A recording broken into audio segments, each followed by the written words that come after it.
Okay, so the recording is started. So, about Arduino. What is Arduino and why we are using Arduino? First of all, Arduino is a toy. It's not used in any professional, the real professional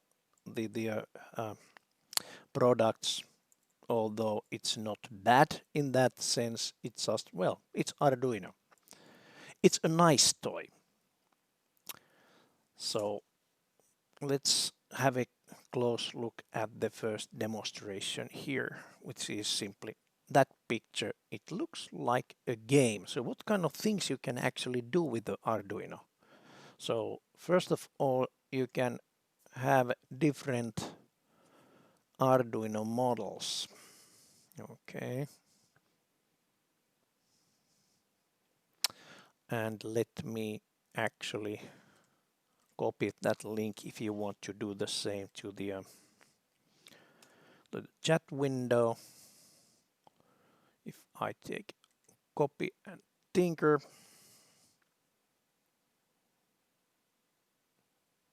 okay, it will take a couple of seconds here.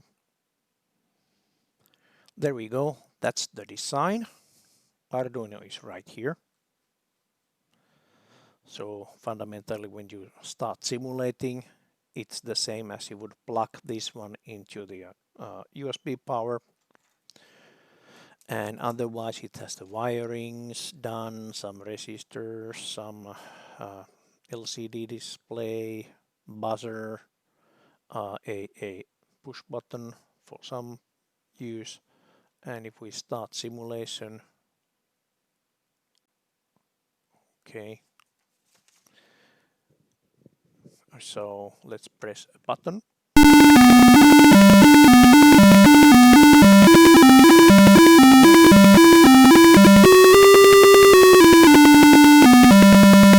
Hear that.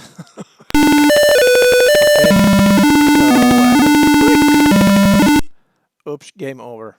I wasn't fast enough, or my bandwidth wasn't fast enough. But anyway, so practically it's a nice circuit simulator with all kind of gadgets. This is a digital copy of a real LCD display. It has obnoxious buzzer circuit there, or buzzer, which is just a piezo there, a push button, some resistors, a wiring pad. Wiring pad actually looks exactly like this in real life. If you don't believe me, well, you better. I have a wiring pad here. Oh, yeah, okay, I have. So another wiring pad. There we go. It's a little bit bigger and for different kind of processor. But anyways, as you can see, what is actually better on simulation is the wiring, since this is a big mess on a real picture, while on the simulation you can make these wires really nice. All right, so Arduino is a toy, but it's a nice toy, and what is most important for this course, there is a nice working simulator for it. So you can actually write your own program. Yeah, programs, let's see. You can find the code here. You can modify it if you want to. So basically it has everything what you would have also on the laboratory environment, except the smoke. Smoke is missing. Okay. Some fundamentals. So IoT, what IoT means? It refers Internet of Things. Stuff that's connected to internet. Anything. Mobile phone is IoT. New refrigerators are IoT, although I don't know why. Washing machines, whatever. Everything is IoT nowadays. It's basically if you have a connection to anywhere, it's IoT. I have a car. It's IoT. I don't really know why it's connected to internet, but anyways, it is. Yeah, embedded systems are not necessarily IoT devices. It's basically electromechanical system performing dedicated functions and have some embedded intelligence in them. So this is a typical IoT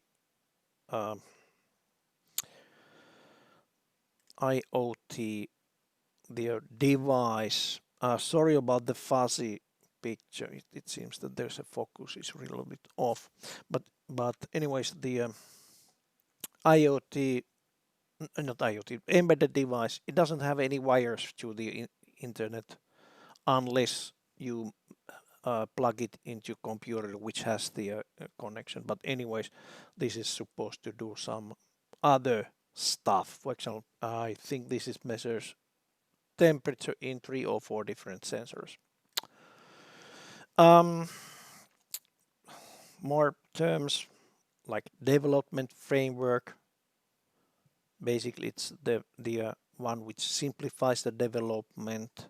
You don't need to have different editor or separate editor and then separate compiler, separate linker, separate programmer, that kind of stuff, but they are all bundled into integrated development environment, which is called also has acronym IDE. Okay, what Arduino is a family of hobbyist-friendly microcontroller boards, easy to use. The design of Arduino is based on simplicity.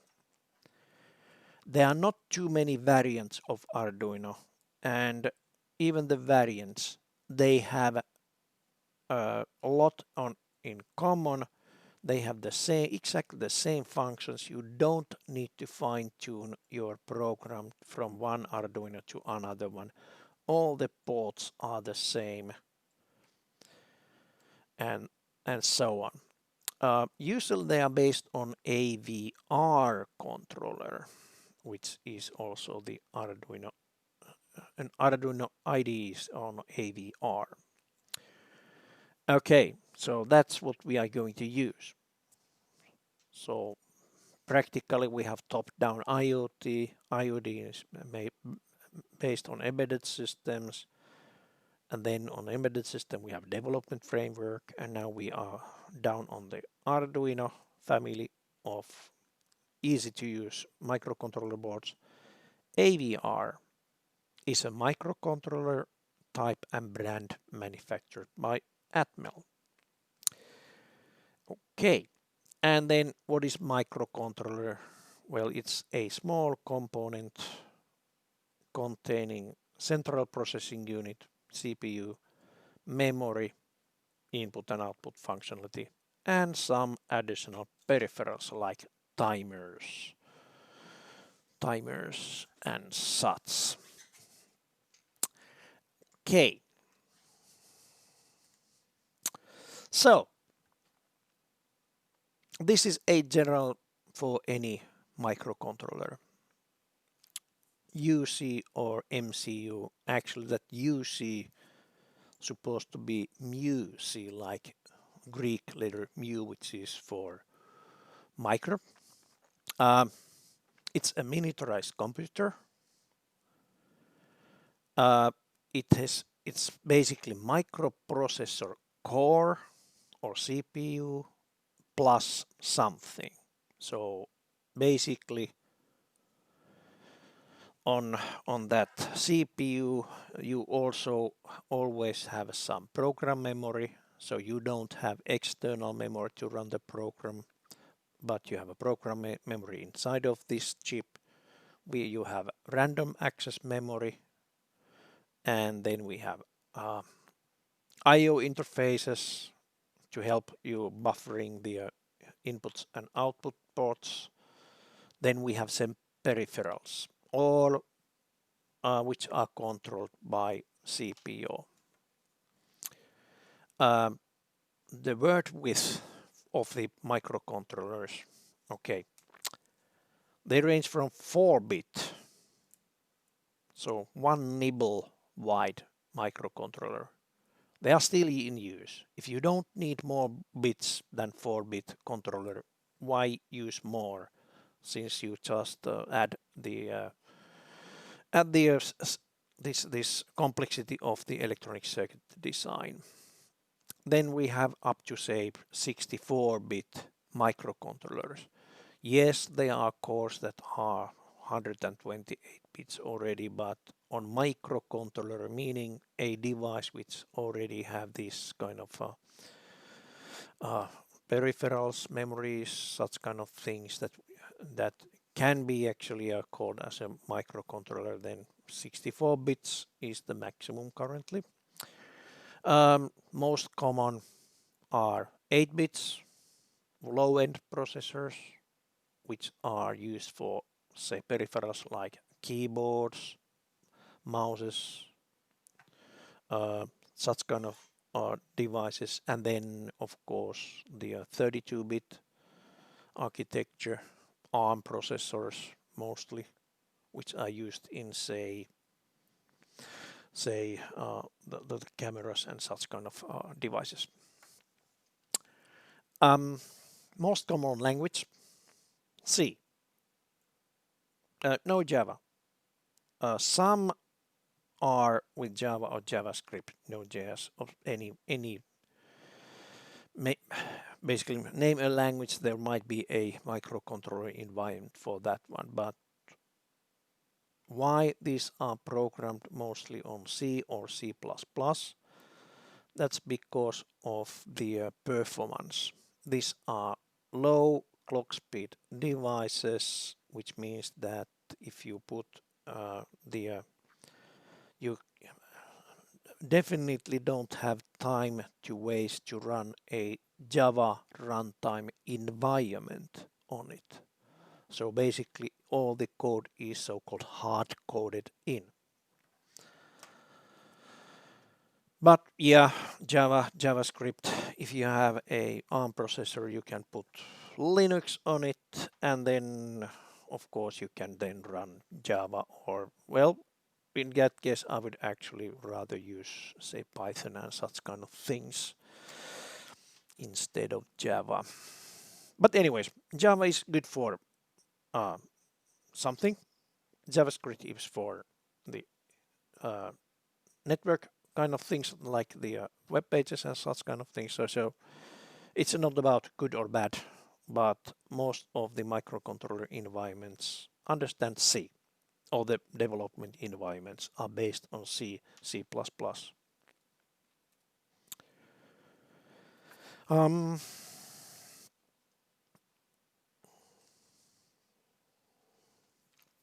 AVR, what it stands for?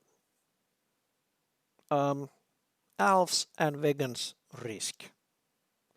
Couple of Norwegian guys, I think they were grad or post-grad students, and they thought about, okay, they made actually the first version of AVR architecture when they were studying, and that was some sort of was it their this it was either their thesis work or some other bigger design work.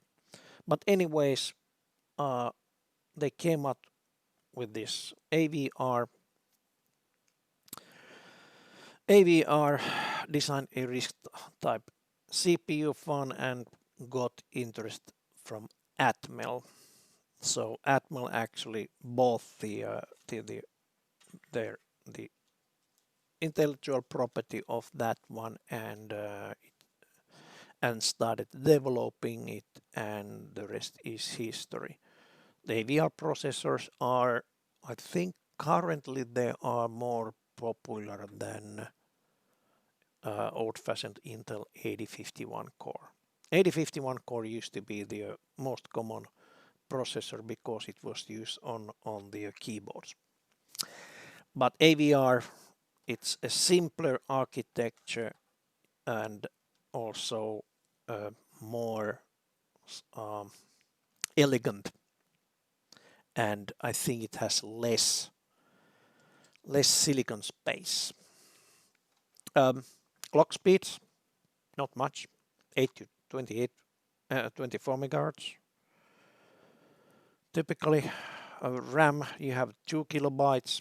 I think this device, what we are using on the simulator environment, that's the 2 kilobyte RAM, and I think it has 32 kilobytes of program memory. But anyways, typically, well, ranging RAM is, there are some devices with no RAM at all, up to few kilobytes. So compare that one into your computer. They usually, this PC processor have this cache memory, which is RAM type memory, already megabytes of it. So these are tiny processors with tiny environments. And typically program memory 16 bytes to 64 kilobytes. Hey, wait a minute, 16 kilobytes to 64, ranging 512 bytes to 256 kilobytes. Okay, so you cannot really make any big programs there, but enough to make, for example, a control of a refrigerator or some other. So you can actually do quite a lot of things already with the Arduinos, as you can saw already on this the demonstration about that dinosaur game. Okay, AVRs also have some additional peripherals, like serial interfaces. More about those on later on this on the next week or following week. So, but anyways, there's a WART, I2C, and SPI are serial interfaces, so serial communication interfaces.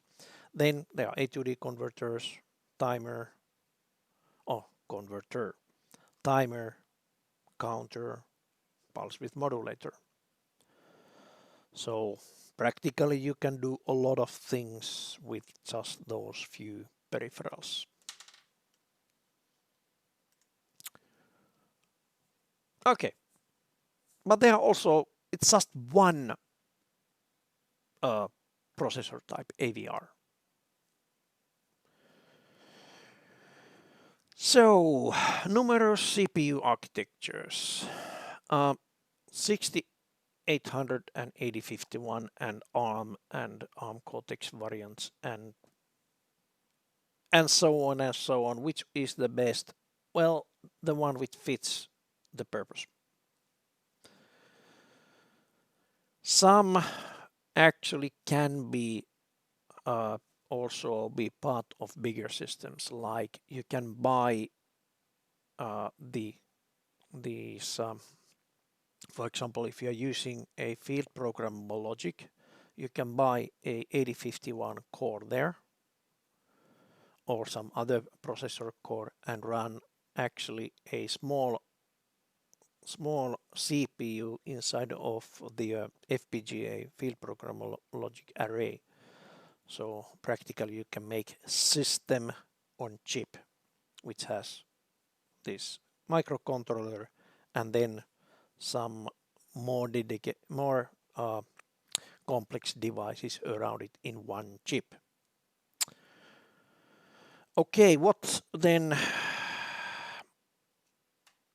It's in the traditional industry. Now the tendency is slowly towards ARM processor. Why they are not taking the newest always? Because if a product lifeline is, say, 20 years plus, you cannot take anything that the device manufacturer cannot guarantee the spare parts. in industry, in Finnish industry, for example, Vaisala Corporation is a good example of such companies that cannot afford to take any newest processors into their products. Yes, I am recording. I'm recording using OBS. There was a question. So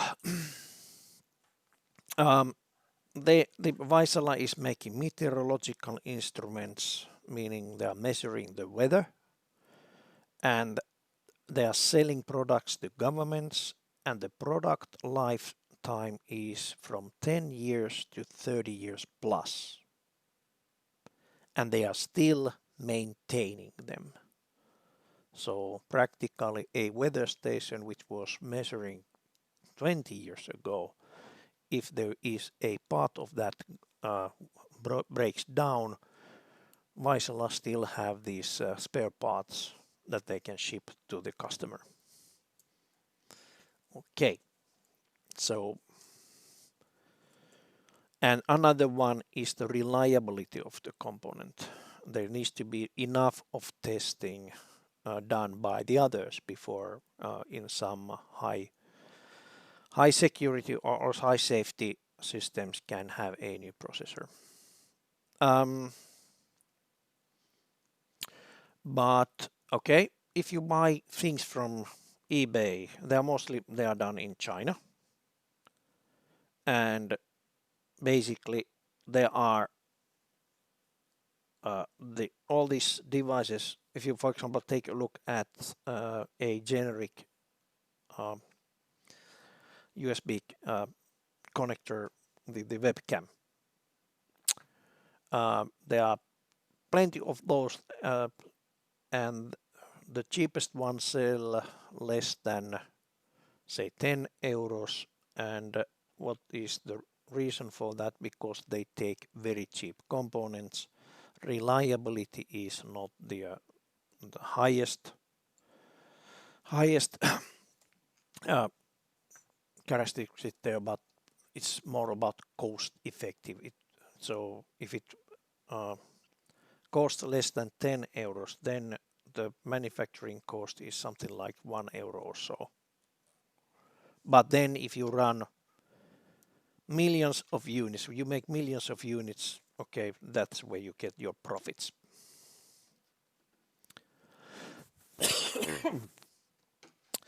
Okay, and if you are a hobbyist or startup company, then basically the devices what you are using, it's based on the availability. And are you alone with that one or have some community support, effective tools, development frameworks and such kind of things. So if you are on a small company working yourself, practically you don't have time to waste on, say, doing some device drivers yourself. You must have enough of support to just basically buy that part of the code already. Sorry. Need to take a sip.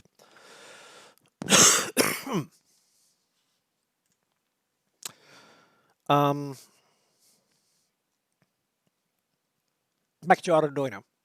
It comes with all sorts of packages and sizes.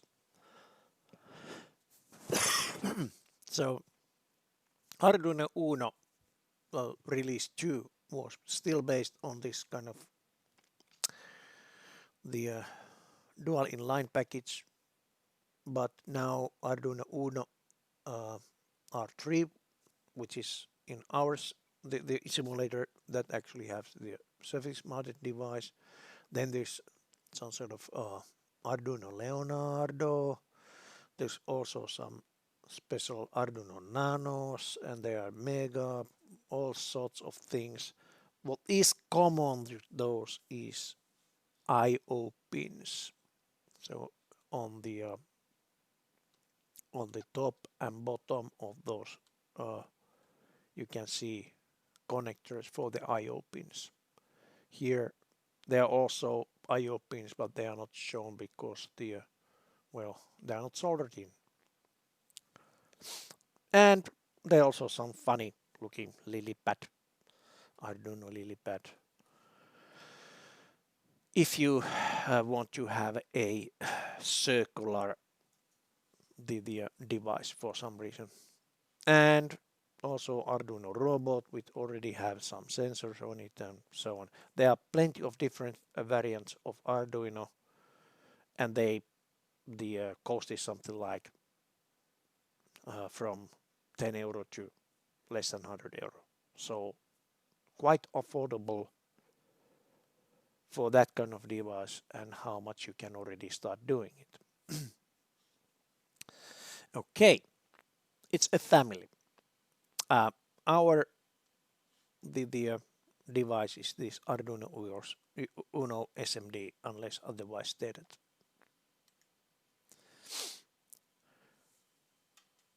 In addition to the Arduino different variants, there are also add-ons, what are called shields. So, for example, if you want to add a Wi-Fi connectivity to Arduino, you just plug a Arduino Wi-Fi shield on the top of the Arduino processor board. And then, of course, write the code. But the code actually is already mostly written. So you just need to add your application-specific things there. Then if you want to play with your own prototypes, then there's the Proto Shield, wireless SD Shield. Okay. Oh yeah, it's also have the SD card there, and Ethernet Shield, GSM Shield, meaning you can also get the global positioning. Playing with that, and so on. There are plenty of those for Arduino. There are cameras, there are the infrared sensors, ultrasonic sensors, all sorts of sensors for Arduino.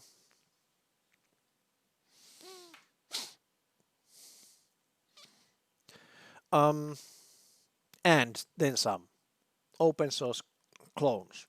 So numerous clones, official and unofficial. Well, unofficial, they usually just say that okay, it's Arduino compatible, meaning that you can plug it on the top of the Arduino, but you need to write your own code, or sometimes actually the code comes with that board. These are just few examples from Amazon Deutschland, until we get the Amazon Finland. And okay, those are, as you can see, pretty affordable packages. 6 euros for LCD board. For Wi-Fi you get 11 euros.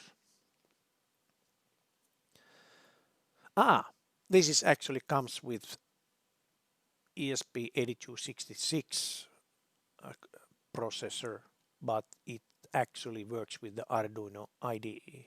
It's different processor, but it's Arduino compatible. And for 70 euro you can get a robot kit with Arduino and all those bits and pieces that you need in order to make your own robot car, toy car of course. Okay, Uno. It's cheap, simple and cheap. Not much actually in there. I/O pins. Then there's the USB serial interface. Okay, on this arouse USB serial interface. That's the processor itself. External power supply, Then there's also internal voltage regulator. Sorry. Yeah, that was a separate USB serial interface part. And the MCU itself is right there. More I/O pins, I/O pins. If everything goes wrong, then there's also JTAG interface to reprogram the whole thing over again. $8, not much. 20 megahertz clock rate, some program memory, some RAM memory, definitely enough for any of the exercises of this course. It also has USB interface, analog to digital controller and converter and PWM output. More about that one you can find from the Wikipedia, but that's I leave for you, for your own, if you want to know more.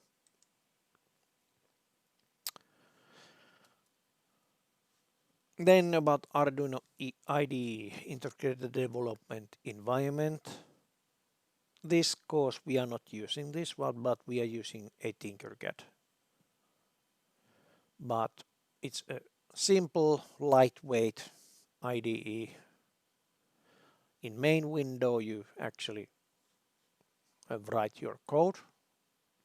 Then bottom is the output of compiler. And then on tools you actually define your board type and serial port. And this is the serial port programmable. It's either real serial port or a virtual serial port on USB. And if you have your own physical Arduino and the integrated development environment, then basically you need to make sure that your board is matching your real device and in which port it is attached. And basically then there's just two buttons to click. Verify, meaning it does compilation of the program, and then upload, then it uploads the code to the Arduino board. Simple, very simple.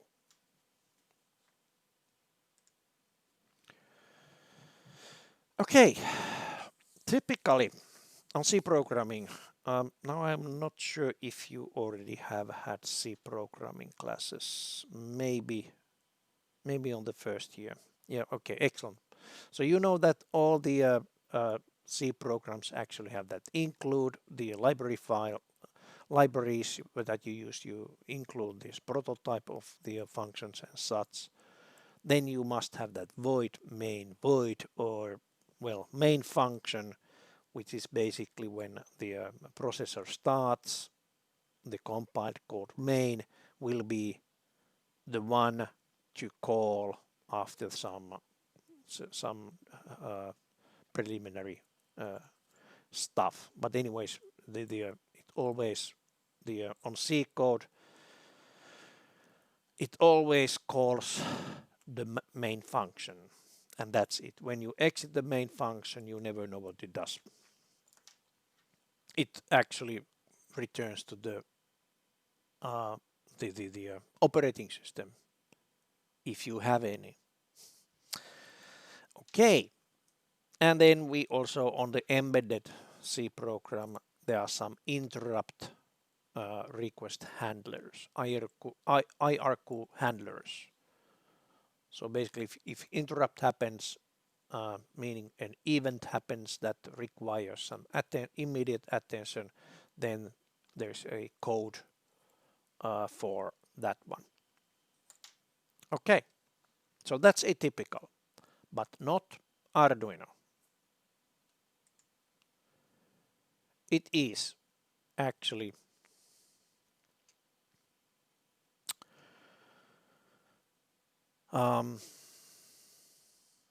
the main is missing. So this is basically a sketch of the mainframe. So actually what happens on Arduino, you have a function set up. and set up, you put everything what you want to do once when the processor is starting.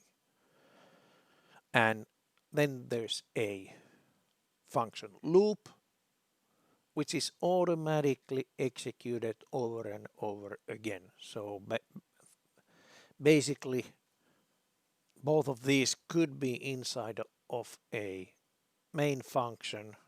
First you do the setup, and then you have that forever loop to run whatever it does. But in Arduino you must do it like that.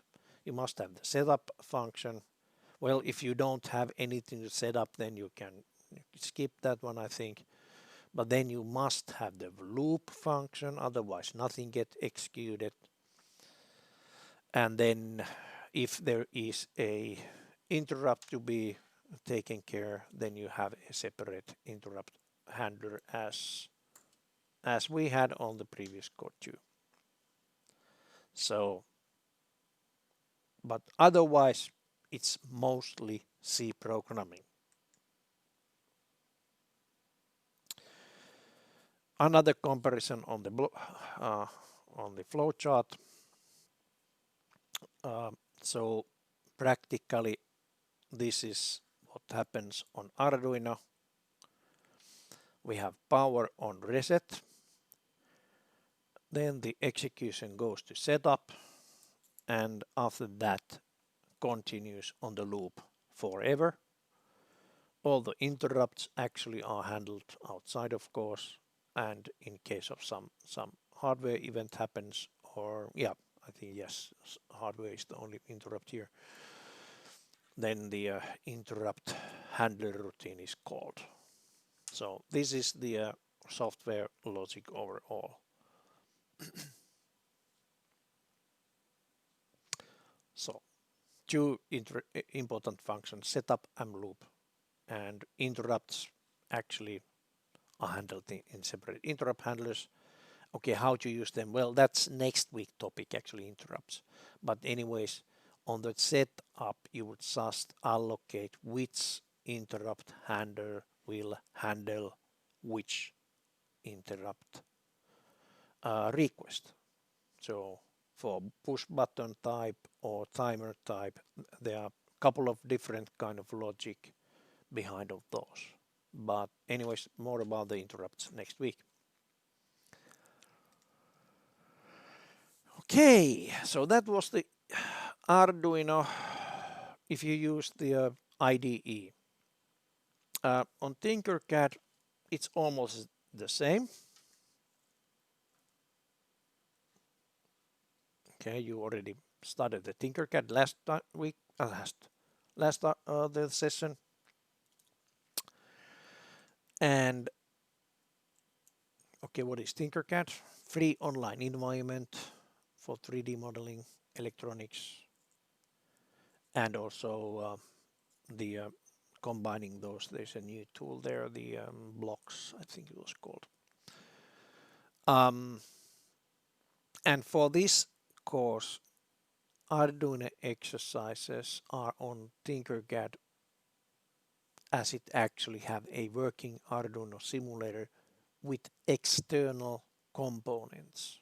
There are some other simulators also, but they what I have seen, they mostly are just about that device, but not with the components. They are not usually combining also the analog part. I think you already have done the registration. So if you haven't and you hesitate using your own email addresses, there are also these disposable email addresses or anonymous email addresses that you can actually use use the for registration if you hesitate using your own ID there. On the other hand, this TinkerCad is made by provided by Autodesk, which is a big company, and they are also the industry leader in CAD programs. They're old the workhorse is the AutoCAD, which is still the industry standard in, say, construction engineering and such. They also have now purchased a German electronics CAD company, Eagle. So Eagle, where you can do circuit schematics and printed circuit board design. It's part of the Autodesk. So what I'm speaking is, they really don't take any chances what comes to customer privacy. So your data will be quite safe in there. At least I trust them. But you make your own decisions. We are living in strange times in any ways. Okay. So Arduino board on TinkerCAD. It's under circuits.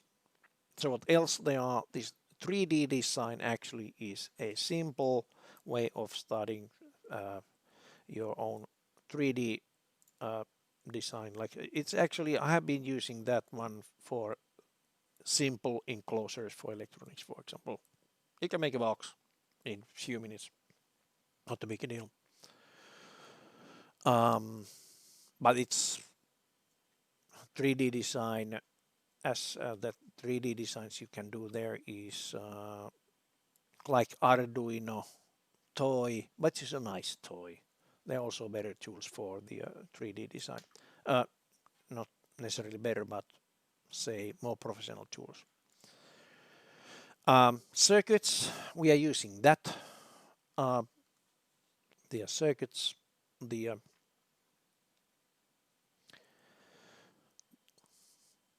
circuits designs, and how to start. You create a new circuit and add Arduino Uno R3 looks like that. And here's an example where I think there is the circuit wiring example. Yes, for a good reason. This one here is for a reason, to show that it's possible to make nice looking circuit diagrams. Click on Tinker. It makes your personal copy.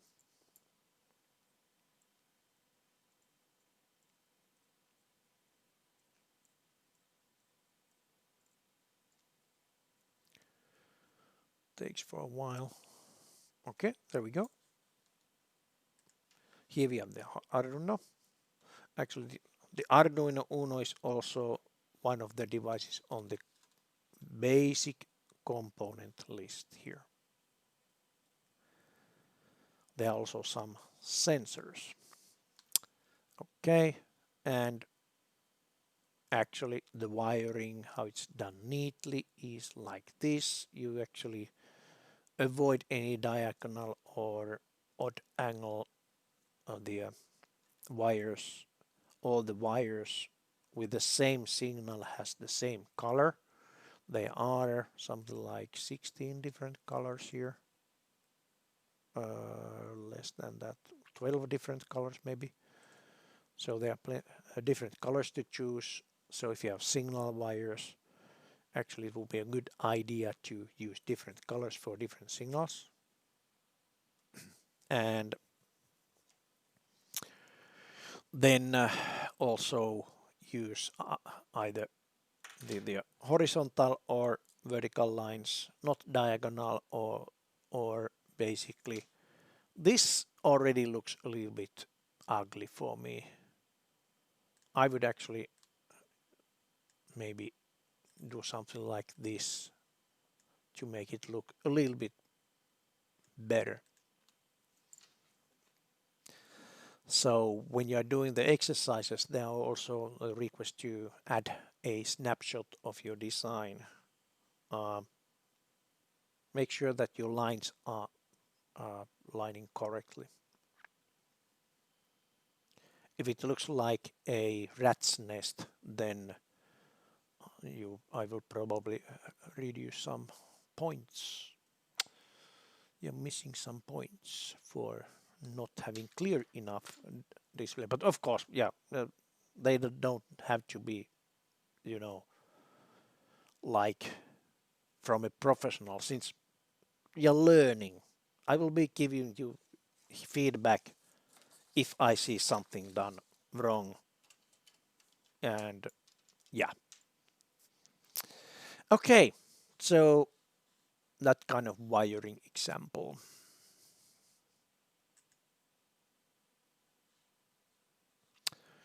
Okay, in here on the TinkerCad, when you open TinkerCad anywhere you are on that your own wiring example here, you can then go to your menu back like that.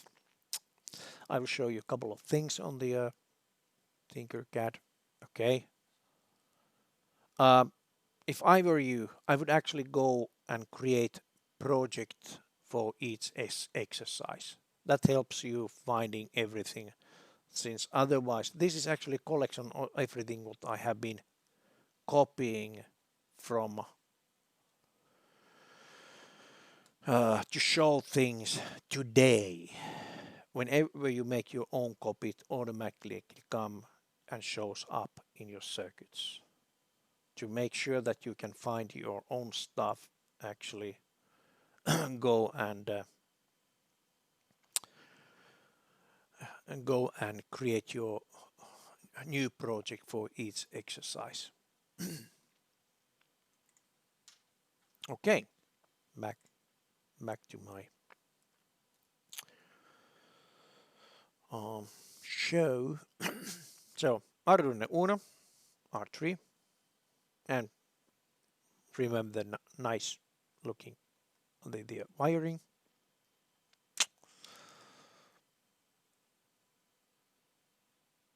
Okay, when you add an Arduino, you actually get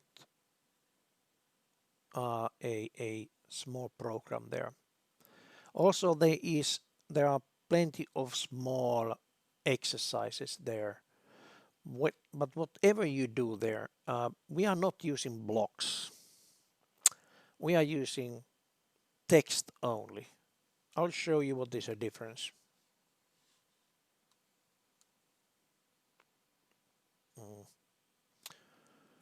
Okay, let's go back, for example, to that one, and I will create a new circuit here.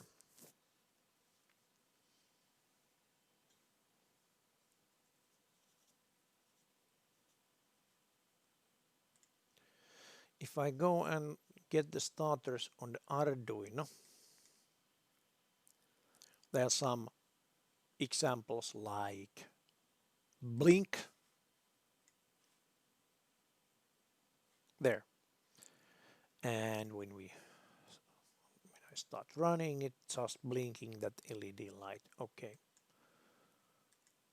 you can see that this code has both blocks and, or actually it has the blocks and it also has the text. Oops, continue up. Let me do it the other way. Blocks, let's see, blocks and text. Block set is okay. However, you are ICT students and you're supposed to do everything on code, since these blocks don't really. Well, I'm an old guy. I'm an old guy, so basically, of course, I'm saying that you should always write your code. Not always. I actually have been using LabVIEW, which is a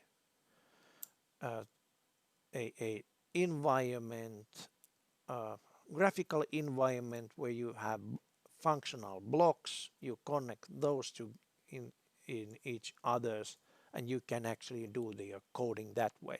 It's almost totally just block the connecting blocks to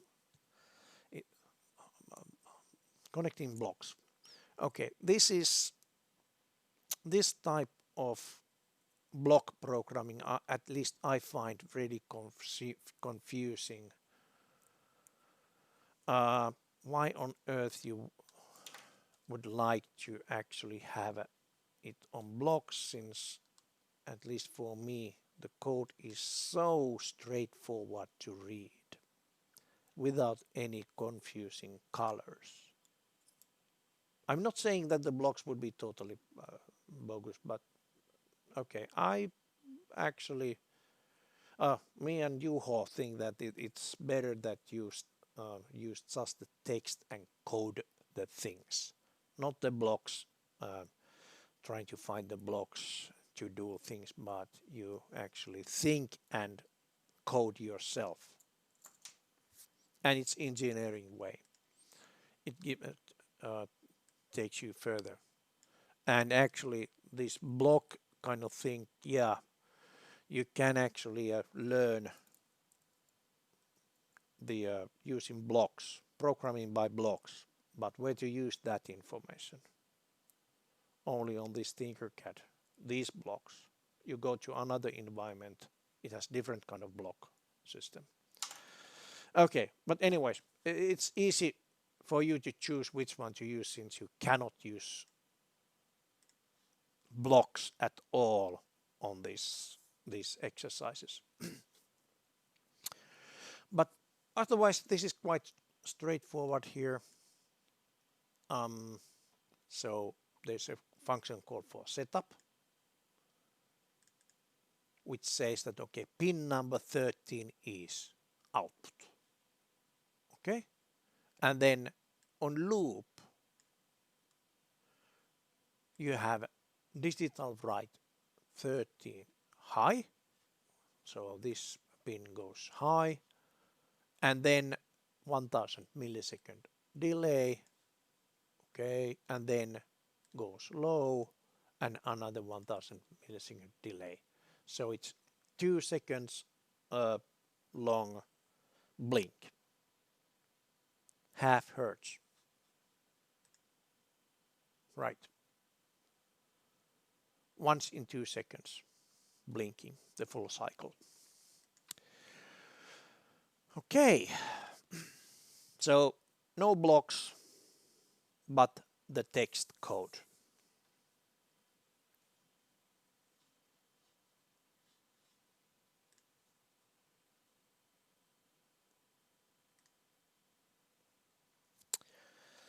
Okay, I think now it would be a good time for a 5-minute break. What do you say? So how about if we stop for a technical break for until okay